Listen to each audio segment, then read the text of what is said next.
क्रीडा पंढरी अशी ओळख असलेल्या कोल्हापुरात लवकरच आंतरराष्ट्रीय दर्जाचं क्रिकेट स्टेडियम उभारलं जाणार आहे। आज झालेल्या राज्य मंत्रिमंडळ बैठकीत या प्रस्तावाला अधिकृत मंजुरी देण्यात आली आहे। तब्बल 4 दशकांनंतर कोल्हापूरकरांना पुन्हा एकदा आंतरराष्ट्रीय क्रिकेट सामने पाहण्याची संधी मिळणार आहे। कोल्हापूर डिस्ट्रिक्ट क्रिकेट असोसिएशन कडून अनेक वर्षांपासून आंतरराष्ट्रीय क्रिकेट स्टेडियमची मागणी करण्यात येत होती। या मागणीच्या पूर्ततेसाठी खासदार धनंजय महाडिक, माजी खासदार संभाजीराजे छत्रपती आणि आमदार अमल महाडिक यांनी शासन स्तरावर सातत्याने पाठपुरावा केला होता। कोल्हापूर शहरालगत करवीर तालुक्यातील विकासवाडी इथल्या महाराष्ट्र औद्योगिक विकास महामंडळाच्या मालकीची 12 हेक्टर जमीन आंतरराष्ट्रीय क्रिकेट स्टेडियमसाठी संपादित करण्यात येणार आहे। आज झालेल्या मंत्रिमंडळ बैठकीत या निर्णयावर शिक्कामोर्तब करण्यात आले।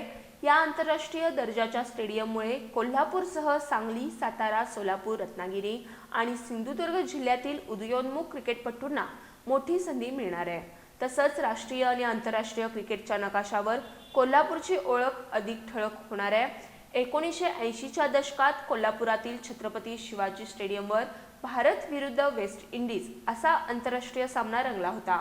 त्यानंतर तब्बल 4 दशकांच्या प्रतीक्षेनंतर पुन्हा एकदा कोल्हापूरमध्ये आंतरराष्ट्रीय क्रिकेट परत येणार आहे। या निर्णयाबद्दल आमदार अमल महाडिक यांनी महायुती सरकारचे आभार मानत लवकरच जमीन हस्तांतरणाची प्रक्रिया पूर्ण होऊन प्रत्यक्ष कामाला सुरुवात होईल असा विश्वास व्यक्त केलाय।